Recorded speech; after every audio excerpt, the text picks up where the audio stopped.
التحيات لله والصلوات والطيبات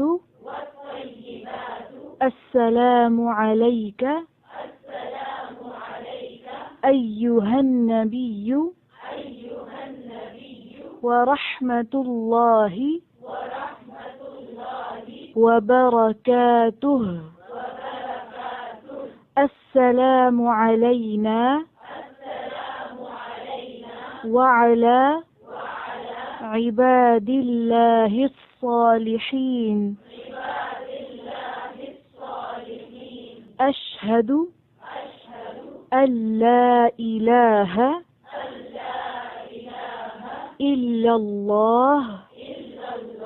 وأشهد أن محمدا عبده ورسوله